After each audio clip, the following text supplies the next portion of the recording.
What's going on, everyone? Thanks so much for tuning in to another episode of the Ducks Dish podcast. I'm your host, Max Torres with ScoopDuck on 3, coming to you on a Thursday, October 24th, 2024, and we are glad to have you along. Thanks so much for tuning in.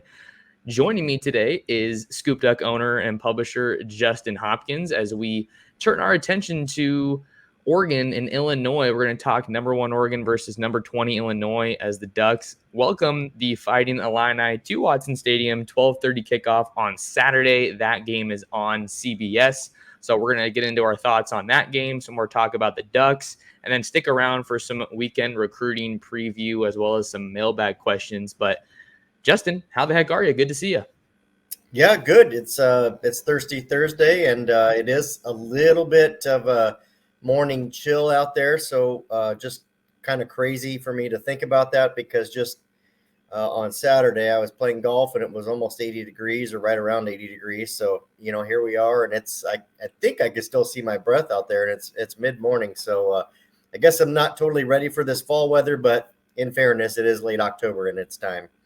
I'm ready. You know me. I'm a fall guy.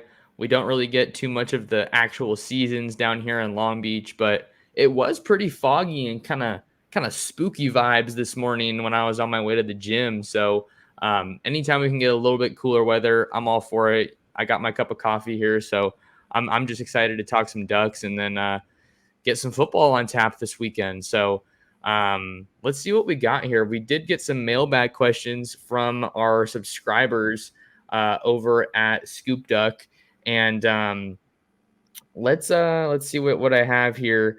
This first one comes from Franklin Delano Romanowski, who asks, some people have written about this a little, but what happened to Justin Jacobs? How did he go from our potential linebacker savior last year to running with the threes? What do you think about this one, Justin?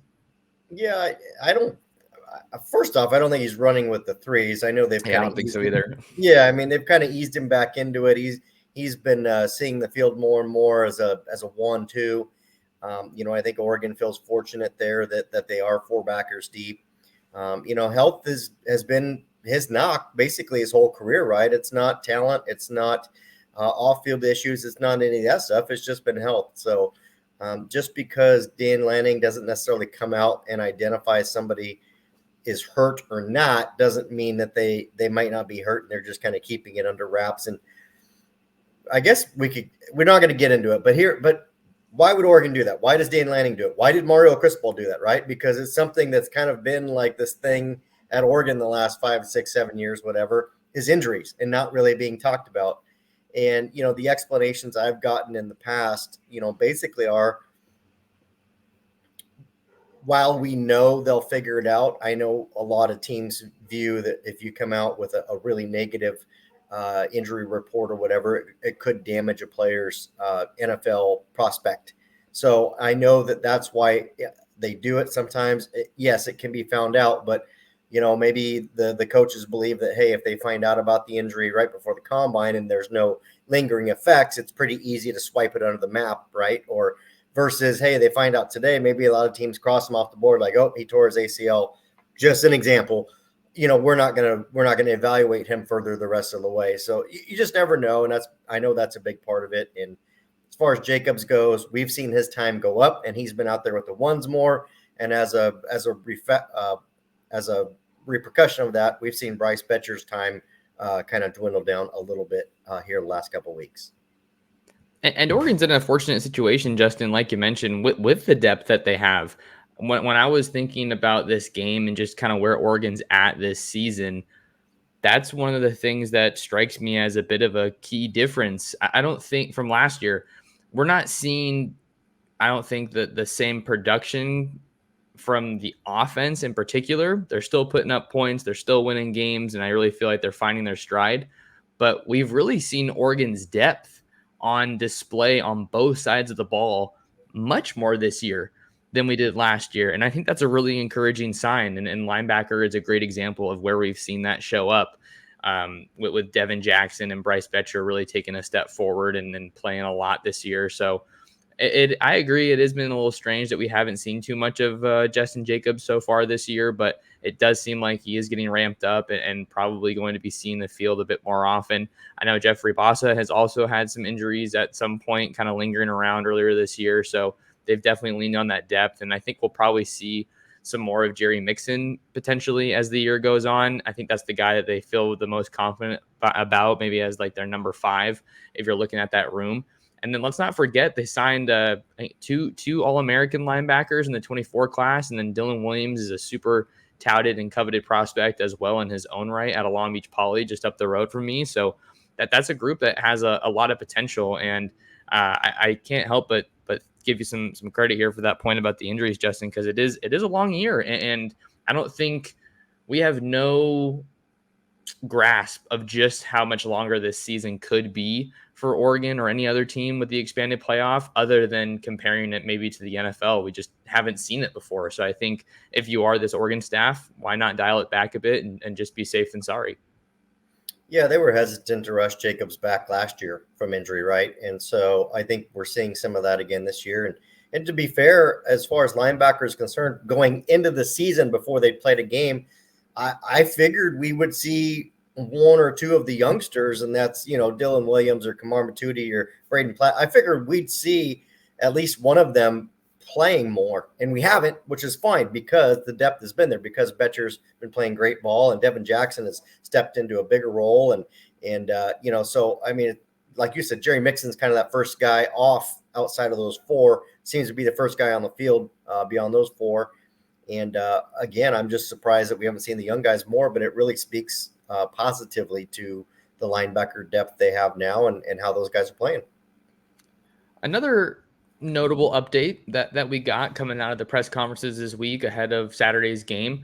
Dan Lanning says that Trayshawn Holden's going to be available. The veteran wide receiver traveled with Oregon to West Lafayette and was there for the Purdue game, but didn't see the field.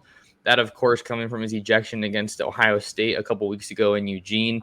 So I think that you hope to see some more of him if you're a Duck fan, but again, kind of in the same vein as Purdue. Illinois is a better team than Purdue, but I feel like this should be a game where you maybe don't need to lean on him to ultimately get it done. So I think that if he does see the field and you can get him back in action, great. But it kind of just lends itself to, we don't really know how the staff wants to handle those disciplinary things, right? Because nothing's been really said publicly about it other than that they're handling it in-house.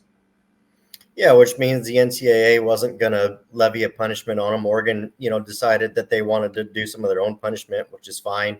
I personally believe that had the game last week been in doubt at halftime or close or whatever, you might have seen Trayshawn Holden in the second half. I think that, Oregon felt they were in a good enough position at halftime last week that, hey, let's keep getting some of these younger guys reps.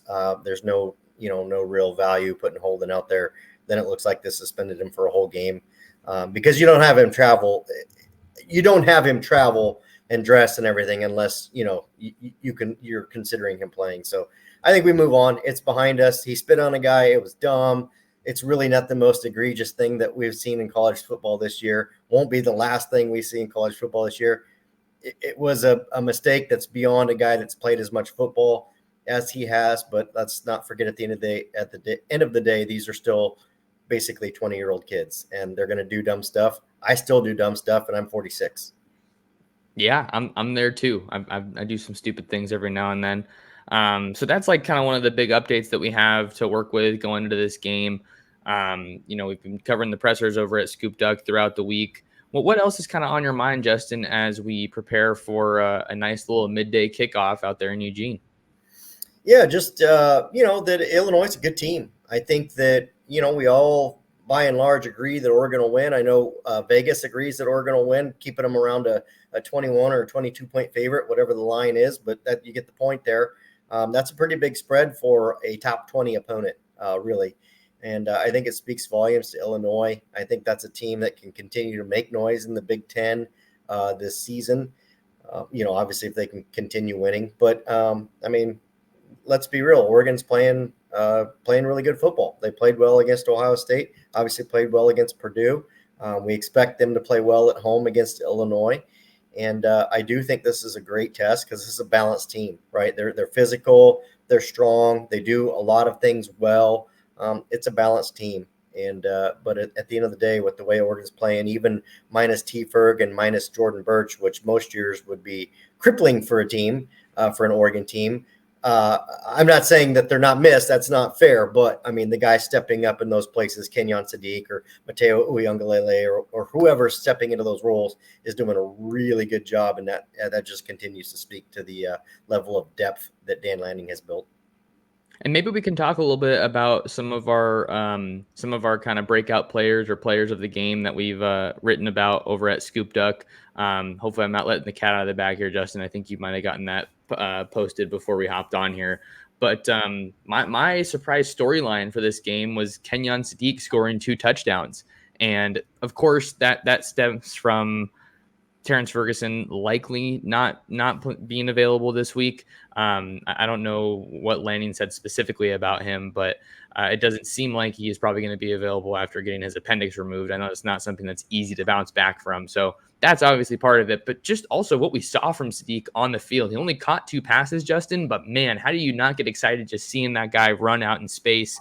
And just the way he moves his body, I think, is something that is different from any other tight end in that room. So Sadiq really does, to me, kind of feel like the modern tight end that can do a little bit of everything. I think he'll tell you himself that he wants to improve his run blocking, but I think you're looking at another special playmaker after the catch in this Oregon offense. Well, very, very similar to what Georgia had a couple years ago when they won the national championship. You had good receivers that you had to respect, which Oregon does have. You have a good run game and a good running back, Jordan James, which Oregon does have.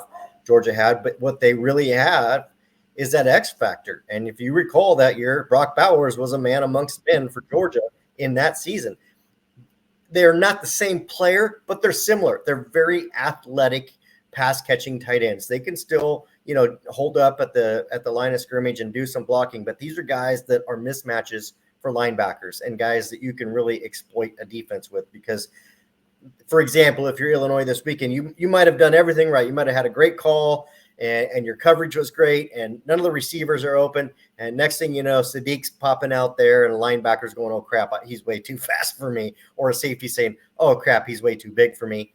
That's what, this Oregon offense has. And on the heels of what you said about your surprise storyline, my breakout player was Kenyon Sadiq on offense. And I said he'd get 100 yards and at least a touchdown this weekend just because I think he's getting more comfortable in the offense. Dylan Gabriel's trusting him more. They're kind of figuring that thing out.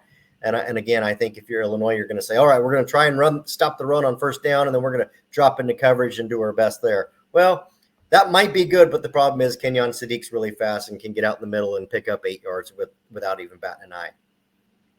And to hop on to the defensive side of the ball, I think another guy that I'm excited about, you mentioned Mateo Uyunglele. He's just been crushing it this year. I think he's just taken such a significant step forward from a year ago, Justin, that you can't help but get really excited. And I think the thing that makes me most excited about Mateo, and I wrote about it earlier today, I think that when fans look at edge rushers coming into college, they just kind of look at what they can do getting after the quarterback, sacks, TFLs, wrecking havoc.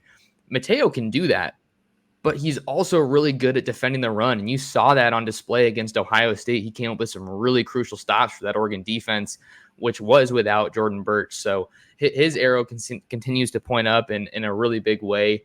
And gosh, I'm happy that Mateo Uyunglele is on this Oregon team. Yeah, he was my defensive player of the game pick, coincidentally. And I think he was yours too. I can't remember. I put them all in there, but yeah, I was Sadiq and Mateo, and I agree. I think that folks really aren't. They kind of are, but aren't quite appreciating what Mateo's done in Jordan Birch's absence. And I think we would have seen that all along. But when you're splitting reps with a couple guys that are as talented as Birch and Mateo, and just obviously got to get Harmon out there and you got to get Caldwell out there. I mean, you got guys you got to get on the field and get them reps. Obviously Mateo is getting a bigger share of reps now because he's kind of absorbing some of Birch's. And we're seeing that really shine. And I think maybe one of the knocks on him in the past has been maybe, quote unquote, taking plays off. which we do see that plague some people at times. And I don't think you're seeing that now. I think you're seeing him go out there, and play and give pretty max effort on every play. Like you said, he's not a liability in the run game. You can't just weigh him on pure sacks. It's not fair to what he does. He's got to set the edge. He's got to get upfield. He's got a lot of responsibilities that he's got to do there. And we're not seeing I guess we're really not seeing any drop off from Birch to Mateo so far, and that's a really good thing. Yeah, and that just goes back to the depth point that I mentioned earlier. And to speak a little bit more on that defensive line, Justin, I think two other guys that have impressed, we've been talking about Amari Washington a good amount this year, especially on the interior, is Marion Winston. And he's someone who isn't massive. He's not like a super imposing physical force necessarily, but they've moved him all over that defensive line. I think we've even seen him playing a little bit on the interior, and just watching a couple of clips from a couple of weeks ago, just seeing him pursue the quarterback, he's moving well for that Oregon defensive front. So I think he's a piece that maybe isn't talked about quite as much as some of those big names along this Oregon defensive front, but I think that he was someone that I was thinking about putting in for a player of the game or one of those surprise storyline picks. Yeah, it's been nice to see that depth. It's been nice to see Winston get those snaps. Like you said, he has played on the interior. He can, obviously, he's around 250 pounds, so you can push him out onto the edge as well. And he's not a liability. And even if Winston gives you 10 plays or 15 plays or whatever his snap count is, that's energy wear and tear that you're saving on maybe one of your number one guys. Maybe it gives it keeps Amari Washington, fresher for later in the game. Maybe that gives, Derek Harmon a chance to get, a break for a series or half a series or whatever the case might be. All those things add up and really, and you start amortizing that over a season, which is no longer just 12 games. All those things will play a part. Again, I think nothing beats Oregon winning right now. You got to win. You don't really need style points. It doesn't matter if you have shutouts. It doesn't matter if you win by 30. You just need to get the win. But just behind that win is important is staying healthy and having these guys relatively fresh in those later games this season, because there's a lot of teams that are not blessed in that kind of way to have the depth Oregon does. Oregon welcomes Illinois on Saturday, 12:30 p.m. kickoff on the West Coast on CBS. My final remark, Justin, I think it's going to be a game that hopefully Oregon can get some of those young guys in again. I don't know if it's going to be to the same degree as Purdue, but for Oregon, especially on defense, to be able to turn to some of their backups, some of their reserves even, and still preserve the shutout, I think is an incredibly encouraging sign if you're Dan Lanning, Tosh Lupoi, and the rest of this Oregon staff. So Cam Alexander was probably the guy I was most excited to finally see on the field last week. So that was great. Rod Pleasant also made a nice little play against Purdue. So the more of that you can do, the better. And it'll only help you set up for success later on this year. Yeah, those young guys getting the reps is incredibly valuable. Preserving the shutout was nice. Obviously not necessary. It's a great storyline, but not necessary. But yeah, I mean, my closing thought on this Illinois game, because we won't do another pod before, the only way this game is close is if Oregon keeps it close. And what I mean is by shooting themselves in the foot, right? Mistakes on fourth down, false starts and putting themselves in bad third down situations, mistakes in the red zone, fumbles, interceptions, all those things. Oregon, as long as they can avoid them or minimize them at worst, they should win this game, with their eyes closed for the most part. But again, that's the only way this is close, is if Oregon decides to keep it close and create those mistakes for themselves. Before we get any further in today's show, I want to give a quick shout out and thank you to our sponsor here on the Duck Station podcast, and that is Ranchito Grill in Springfield. Not sure what your dinner plans are tonight, but if you're in the Eugene, Springfield area, maybe you're driving in for the game this weekend from Portland or somewhere nearby, head on over to Ranchito at 1537 Mohawk Boulevard. Try out their homemade tortillas. They got great food, a great environment, and they will take care of you. Say what's up to my guy, Ruben, and let him know that Max Torres sent you. Max Torres and Justin Hopkins from ScoopDuck on 3 here with you guys on a Thursday, getting you ready for Oregon versus Illinois. you're listening to us, you're watching us on the podcast, but you can also read us over at ScoopDuck.com. Just to let you guys know, if you haven't checked us out before, you can try us out for 7 days for just $1, and that will roll into 50% off of an annual membership. So no better time to try us out. Oregon's ranked #1. Silly season's coming up. The early signing period is coming up, and you are definitely going to want to be rocking with us. We got a great message board community. Everyone's super engaged over there, and we have a lot of fun. So come check us out if you haven't already. And with the topic of recruiting, we're going to dive into some more of our mailbag questions from our ScoopDuck subscribers, Justin. This one's a little bit more big picture, but still an interesting one that we can hit on, from E. Maxwell, who asks, what positions do you expect the staff to target in the portal the most? Seems like the young talent on defense is getting a lot of run, but the rotation on offense is limited and most starters will be gone. Yeah, obviously, it's a great question. That's a great question for starters. I've said this all along. I'm not going to deviate now.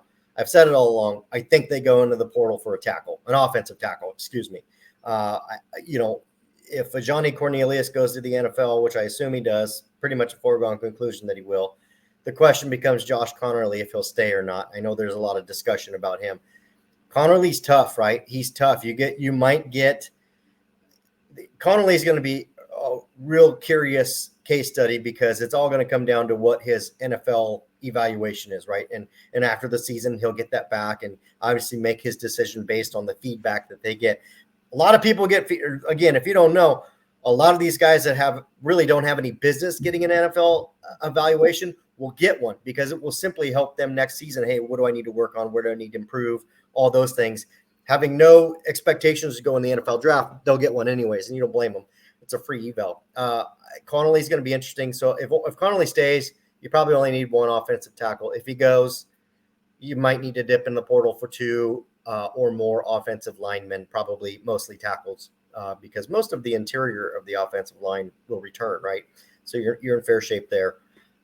Second position, and I kind of wonder, do they go after a running back? I mean, do they feel good about Lamar? What does Whittington do? Some of these guys, are they good enough there, or do they go and get maybe a more proven guy and bring him in? Don't know. It's just a question. Last one for me is safety. Okay. Playing a lot of transfers at safety right now. Those guys are going to be gone.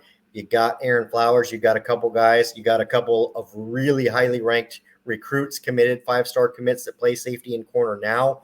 Do you count on them, or do you maybe bridge the gap a little bit with some help at safety in particular, in my mind? So those are the few I can think of. Yeah, those are solid. And I would definitely have to agree there. It feels like Conerly, for a lot of people, is kind of like a foregone conclusion that he's going to go, because he's probably the best tackle Oregon's had since Penei Sewell. I mean, he's really good. I don't know if you agree with that one, Justin, or if I'm stretching it a little bit there. I think based on what I've heard, he's a guy. He's very much like Jordan Burch last year, where Jordan Burch was a guy that probably goes maybe late second round at best, probably third, fourth round. Obviously, as we know, prior to injury, Jordan Burch was playing himself probably close to that first round. I think Conerly's in the similar position, probably looking a third, fourth round guy. He's not a first round guy at this point. I think another year he could push himself there. Does he want to do that year or not? That's the way I see it. Sure. And I think also you have to look at it from the lens of, who are you going to have the chance to put tape on display against? That's like, because you have another year of the Big Ten schedule to kind of deal with there. You already have Ohio State film, and that was pretty solid for Conerly. So for me, I think the safety pick is a really good one. Running back is certainly a wild card there, depending on what Whittington does. I wonder, this one always comes up, but I really do wonder if they would take a look at tight end, because you lose obviously Terrence Ferguson and Patrick Herbert, and then Kenyon Sadiq becomes instantly your most experienced player in that room. And I think you just haven't seen very much from some of those other tight ends. I know Roger Saliapaga has probably been on the field the most of those younger guys, particularly as a specialist, but then he saw his number called with Ferguson out last week against Purdue. So I think that would be an interesting one to look at. And I think that's probably the only other position that I really kind of had come to mind, because you do have a lot of really young talent in the secondary, but just not a lot of guys that have seen the field a lot. So we know Oregon's roster size, everyone's roster size is expanding to 105 ahead of next year. So that's why we kind of have to always look at the numbers and see how Marshall Malco and the rest of the personnel staff are going to manage that one. Yeah, and I mean, along with tight end, which I agree, I also wonder about receiver, right? I mean, does East come back? If so, do you feel the need to go for a veteran guy? Now, don't get me wrong, DK Moore, if he signs and shows up at Oregon, Dallas Wilson signs, you start to wonder. Yeah, there's Pelham and McClellan and some younger guys, but if East decides to go, and that's a pretty big gap of experienced receiver to inexperienced receivers. Does Dan Lanning maybe try and bridge that gap a little bit? So again, I mean, expanded roster. Dan Lanning's not going to show up next year and be like, this is a rebuilding year. We know he's not going to do that. So if he doesn't think that he's got what he needs, he'll go and supplement with some transfer portal guys. I don't think it needs to be a huge transfer portal class. And I know, we know already he's not a big fan of taking guys just so that there's bodies there. I do think it'll be, maybe around 10 guys, and they'll all be hitters, right? They'll all be guys that got to come in and play and be ready to go for this next year. Staying on the topic of Oregon recruiting, Justin, you posted the visitor list over on ScoopDuck.com. So make sure you guys check that out if you haven't already. We do a pretty good job of giving you guys a good sense of who's expected in Eugene for each of these visitor weekends. Maybe one of the biggest names, Justin, that is expected in town this weekend is 2025 Eva Beach, Hawaii, James Campbell High School quarterback Jaren Sagapolu-Tele, who is verbally committed to the California Golden Bears, but he has continued to be a hot commodity here as the early signing period approaches, has not taken a visit to Oregon before, was offered just about a month ago by Will Stein and his Oregon staff. He's expected in Eugene for his first ever trip to Oregon, which, like Caleb Burns a couple weeks ago for the Ohio State game, his first visit will also be his official visit. So this is a guy that Oregon fans are really going to have their eye on. I know Oregon has had their eye on Sagapolu-Tele for quite a while now. He's fun to watch, great kid to interview. He's a lefty, grew up in Hawaii and models his game after Dylan Gabriel broke his Hawaii all-time passing yards record just a couple of weeks ago. So this is a big one for Oregon, looking for their second quarterback. He's a dude. He's proven his production is there. I mean, he's the best quarterback down there. You're never going to have to work very hard to talk me into Oregon taking a fairly highly ranked quarterback from Hawaii. Like it's worked out really well for Oregon. Mazzoli, obviously, Mariota, all the guys, and Dylan Gabriel now, they've done well. Tua, the one that Oregon missed, went to Alabama, had a great career at Alabama. Should probably retire from the NFL, but that's a different discussion. As far as Sagapolu-Tele goes, love his film, just love the way he plays. I know he tore it up the Elite 11 that you saw. Georgia's offered. He's talking about a visit to Georgia as well. I do think that this is a West Coast kid. I mean, I think no disrespect to Georgia, but that's a really, really tough poll because I got a feeling this kid's very family oriented, as most are. And that I know Tua was an outlier, but he also kind of caught Oregon at a weird time in terms of coaching and changeover. And, the Willie Taggart coming in late and the previous staff kind of ignored Tua. Otherwise, he'd have been a Duck easily. So, I think this one that stays out west, obviously committed to Cal. But I think Oregon's the biggest threat at the moment. And I have a tough time believing he doesn't end up at Oregon when it's all said and done. You and I both have our predictions on Oregon for Sagapolu-Tele, so that's kind of one of the flips that we think Oregon can pull off here in the next month and some change, Justin. It's actually crazy to me how quickly the early signing period is approaching. Like we talked about it the other episode, I feel like just how quickly the season's going, but we're seeing stories about transfer portal people already, visits that are planned for portal guys, so it is pretty wild. But I think Sagapolu-Tele is someone you got to feel good about if you're an Oregon fan. He did set an official visit to Georgia for mid-November when the Bulldogs play Tennessee. But I just think that Oregon has already put in a lot of good work here, even though he hasn't been on campus just yet. This isn't a Tua situation where they are at risk of missing out because they got involved too late. So for some not for some reason, but because Oregon is getting them on campus before Georgia, we know that there's obviously a challenge with him being all the way out in Hawaii to visit any school on the mainland, but especially Georgia, just how far that is. I think Oregon getting him on campus is an awesome development.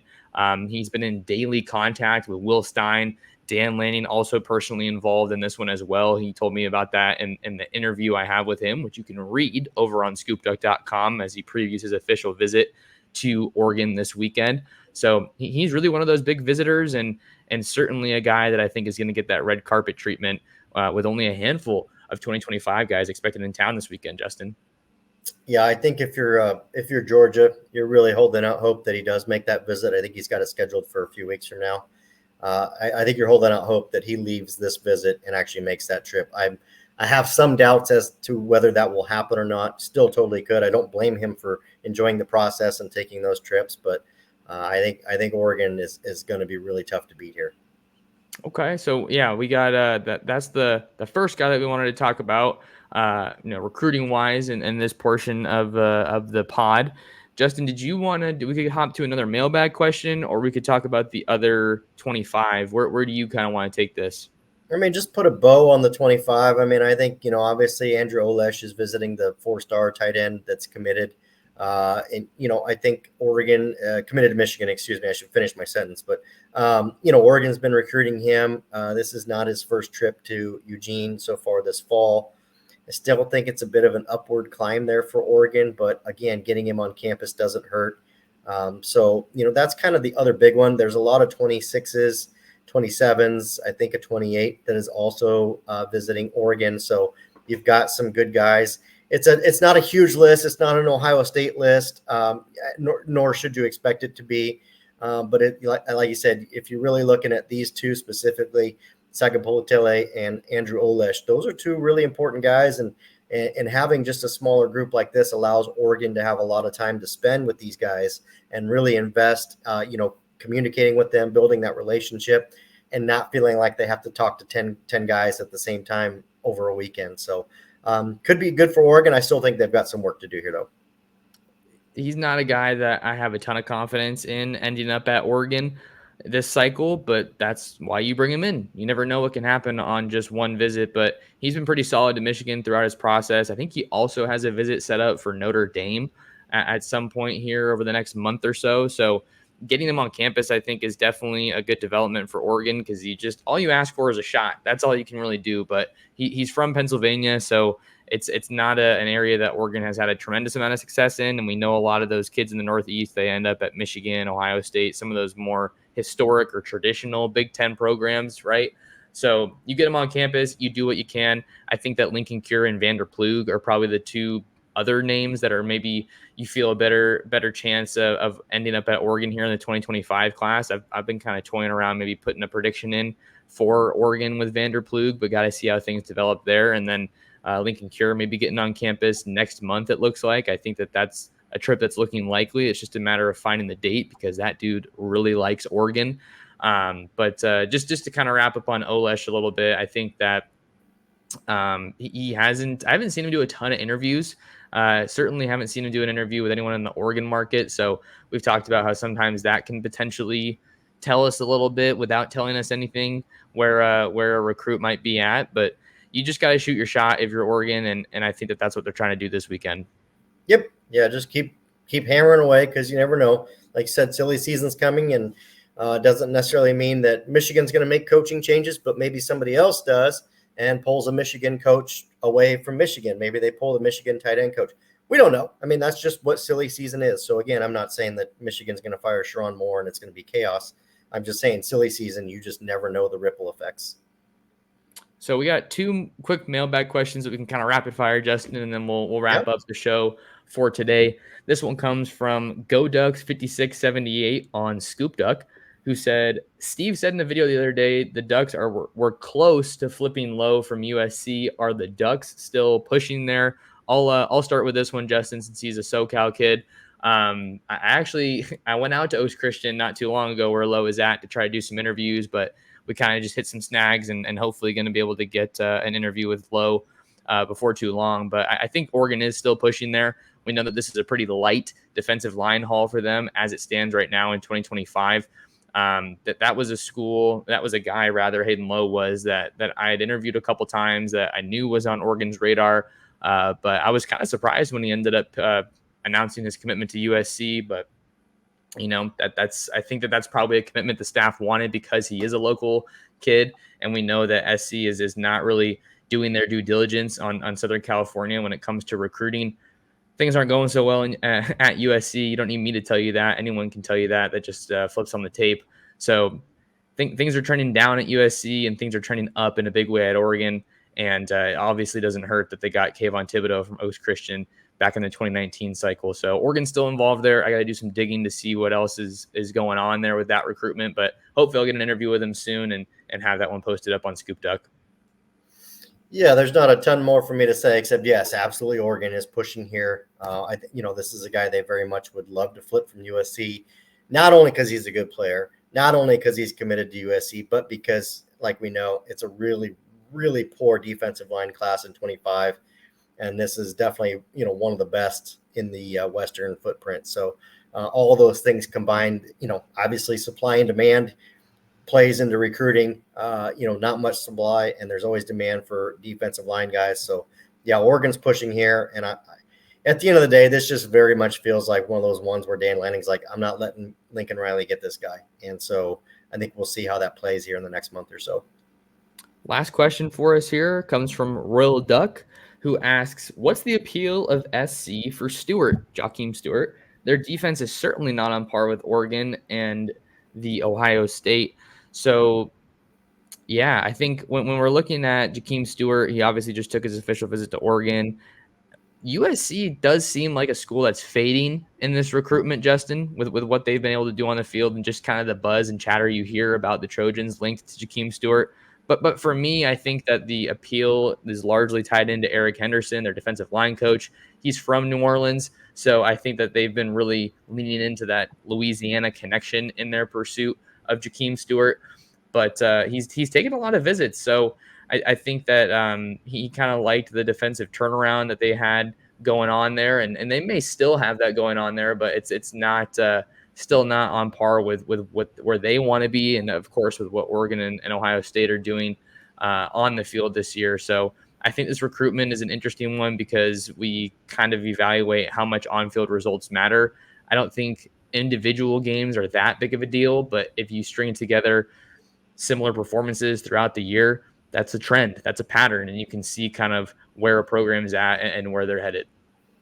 Well, it feels like we're seasons removed from that LSU win for USC, and everybody was hailing, Lynn as the next savior of defense. And don't get me wrong, it was a good game plan in that game, and it was an improved defensive performance. But since we've seen USC absolutely fade, they don't have the bodies, they don't have the players. The defense itself overall has been obviously completely suspect. And, it's just, Coach Henderson at USC does a good job. Obviously, they had a couple of early commitments from 5 stars out of Georgia this year that have since decommitted and gone elsewhere. So getting them committed has been easy. Holding on to them has been really difficult. It's kind of the Dante Williams way of recruiting, right? Do a good job getting these guys committed early, but then struggle to hang on to them when it matters. And that's what Henderson's done there at USC. I think he's the sole reason that they're in it. But like you've said, and I've said before, USC's fading. What was once probably the number 2 team behind LSU is probably at least the number 3 team, if not 4. Again, he's only got 4 schools that he's really looking at, so that means you're last. I think it's Oregon versus LSU here. Being close to home, and it's going to, and let's be real. I mean, NIL is going to be a factor. I mean, NIL is 100% going to be a factor. And again, we just talked about it, supply demand. Not many defensive linemen out west. Obviously, he's not from the Western footprint, but he's a guy that's in the Eastern footprint that you got a chance with if you're Oregon. If you can get him, you get him. And I understand that you won't be spending, your defensive line NIL amongst 7 or 8 guys, but maybe you can kind of consolidate that budget a little bit and put it for these, well, we'll just call it these two guys here, which is obviously Hayden Lowe and Jakeem Stewart. Maybe you're able to be a little more aggressive with NIL because you're not spreading it out over a bigger defensive line class. There you go. Yeah, I've felt for a while in the Jakeem Stewart recruitment that Oregon was kind of waiting in the weeds, kind of just laying low and not being talked about enough. But now that he's in the 2025 class and they don't have that many defensive line options, he's really emerged as a priority. So I like where Oregon stands there. I like what they're doing in that recruitment, and we'll continue to track that one as it develops here. He is also going to be making a return trip out to Oregon in November. That news coming on Wednesday from On3 Steve Wiltfong. So just another reason why we are the place to be over at ScoopDuck.com. You can try us out for just $1. Justin, we're going to wrap it up here today. If you want to find more of Justin, you can find him on Twitter/X at JHopkinsSD. You can find me anywhere at MTorresSports. Subscribe to the ScoopDuck On3 YouTube channel. Come and see us at ScoopDuck.com. And while you're at all of that, make sure you share the show, share the Ducks Dish podcast with your friends, with your family, and with other Duck fans. We will see you probably on Sunday for a little reaction show after Oregon versus Illinois. But until then, thank you guys so much for tuning in to another episode of the Ducks Dish podcast.